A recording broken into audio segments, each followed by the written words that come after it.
Mga tagahanga ng Godzilla, sana handa na kayong tanggapin ang napakaraming astig na inihanda ko para sa inyo.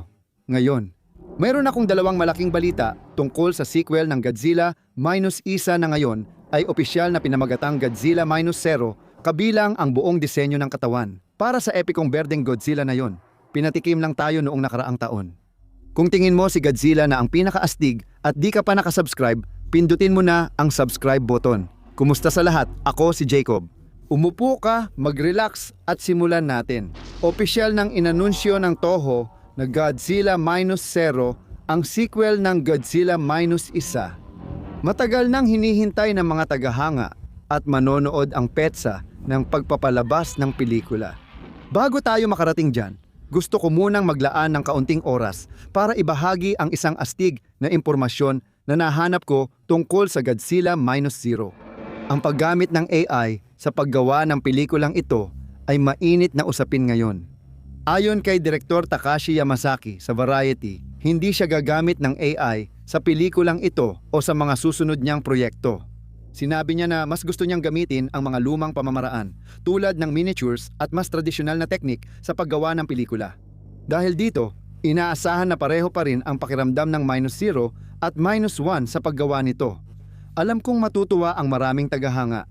Bukod pa dyan, nabanggit din ni Takashi na mas mataas ang budget para sa sequel, kaya mas mapapaganda pa ang lahat. Kung magagamit ng tama ang mga resources, sigurado akong gagawin ni Takashi at ng team niya ang lahat ng kaya nila sa bawat tulong na makukuha.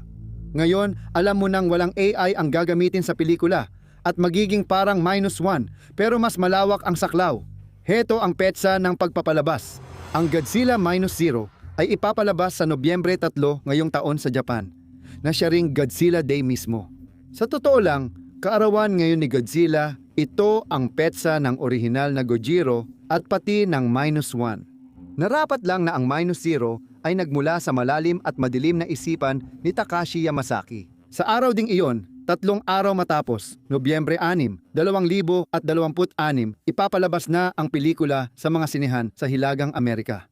Ginagawa nitong sabay-sabay at bihira ang pagpapalabas ng Toho, kaya maganda ito para sa mga tagahanga. Sa ibang bansa, wala pang impormasyon. Talagang nakakainis ito, lalo na para sa kapatid kong si Al na nasa Inglaterra.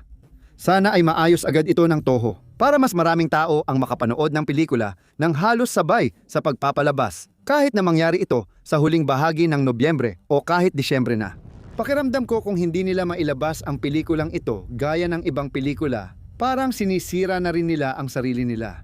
Ngayon, kasabay ng anunsyo ng release date ng Minus Zero, may bago rin tayong visual na mapapanood sa unang tingin. Mukhang wala namang kakaiba, pero nagsimula na ang mga tao na masusing pag-aralan ang larawang ito. Tinitingnan kung may mga nakatagong palatandaan tungkol sa pelikula, pati na rin ako. Gusto ko talaga ang itsura ng mga ulap dito, lalo na yung asul na liwanag na tumatagos sa kanila bago pa natin pag-usapan kung saan ito nanggagaling. Gusto ko lang sabihin na maganda na ang pakiramdam ko sa magiging itsura ng Minus Zero. Nakakakilabot ang mga ulap, sobrang dramatiko ng eksena, at ramdam mo ang mas madilim at intense na tono mula sa Minus Isa. Kahit dito sa poster na ito na petsa lang ng pagpapalabas ang ipinapakita. Ngayon, pag-usapan naman natin ang kulay asul. Sasagutin ko na agad ang ilan sa inyo. Oo, malamang kaya asul ang ginamit ay para lang magmukhang astig at para mag-contrast sa mas maputla at parang sepia na kulay ng langit at mga ulap. Naiintindihan ko na mula sa visual at artistikong pananaw, talagang gumagana ito ng mahusay. Pero ngayon, magfo-focus na ako ng todo. Magiging parang lumang YouTube theorist muna ako, sundan lang ang larawan. Kita nyo ba? Hindi pa? Paano na? Kasi sa mismong taas ng salitang zero, parang may silweta ni Godzilla na nakatago sa mga ulap. Kapag inobserbahan mo ng mabuti at pinalawak ang imahinasyon, mapapansin mong may lumilitaw. Yung likod niya at siguro pati magaspang na hugis ng ulo, nakabukas ang bibig. Sa una, hindi ako sigurado. Akala ko baka pinipilit ko lang makita. Habang ginagawa ko ang video na ito, na-realize kong hindi lang pala ako ang nakakakita nito. Marami ring fans ang napapansin at pareho kami ng iniisip.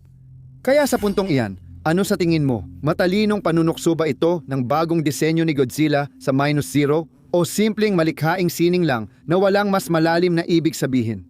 Ipaalam mo ang opinyon mo sa mga komento.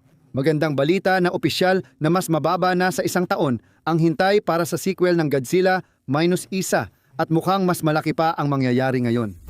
Sige, huwag muna kayong umalis sa video dahil may astig pa tayong pag-uusapan, si Greenzilla. Nang ipakita ng Toho ang bagong disenyo ng Godzilla, agad itong nagustuhan ng mga tagahanga dahil sa mas madilim na balat at matingkad na berdeng enerhiya. Talagang tumatak at nag-iwan ng matinding impresyon sa maraming tao, pati na rin sa akin. At ngayon, kasabay ng pagbubukas ng kauna-unahang Godzilla store sa Malaysia at sa buong Timog Silangang Asya, ipinakita na ng Toho ang napakalaking berdeng estatwa ni Godzilla. Nagbigay ito ng unang malinaw na pagtingin sa halimaw na 7, talampakan ang taas. At sa wakas ay masusuri na natin ang detalyadong estatwa. Siyempre, agad na mahahatak ang iyong mga mata sa berdeng dorsal plates na kasing ganda rin sa estatwa gaya ng nakita natin sa pelikula, kung hindi man mas maganda pa. Kumikislap ang mga mata niya parang esmeralda at gustong-gusto ko yun. Ewan ko sa inyo. Pero talagang umaasa ako na makikita pa natin ang ganitong berdeng Godzilla sa aksyon balang araw. Kahit sa susunod na pelikula man yan o kahit isa pang cinematic teaser. Para sa akin, ito ang isa sa pinakamagandang color scheme ni Godzilla bukod sa klasikong asul. At gusto ko talagang makita kung ano ang itsura ng atomic breath niya kapag berde. Lampas pa sa berdeng atomic energy niya.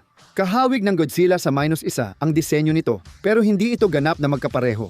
Kapag mas malapitan mong tiningnan ang estatwa, makikita mong may malinaw na impluensya mula sa mga lumang panahon ng Toho, lalo na sa mga disenyo ng Showa at Heisei. Ito ay ang mas makataong tindig at postura. Ang mga agresibong itsura ng kaliskis at scoots na ngayon ay halos parang mga tinik sa buong katawan. At pati na rin ang mga parang tainga na tampok. Lahat ng ito ay kapansin-pansin. Masasabi ko rin na ang mukha ni Godzilla dito ay medyo mas mukhang mamal, na bumabalik ng kaunti sa disenyo, na parang malaking mabangis na pusa. Gaya ng malalaking pusa, si Godzilla dito ay may matitinding kuko sa kamay at paa.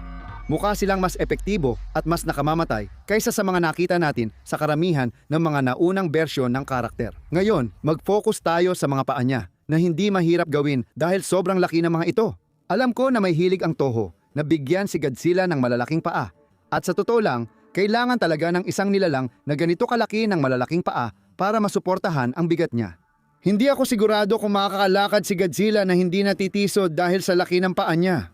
Maganda ang itsura ng mga ito, kahit medyo kasing laki ng clown shoes at siguradong kailangan ng lakas ng sipa sa bawat hakbang. Kaya ang huling opinyon ko tungkol sa bagong Godzilla na ito, sa kabuuan, masasabi kong isa ito sa mga paborito ko sa lahat ng panahon.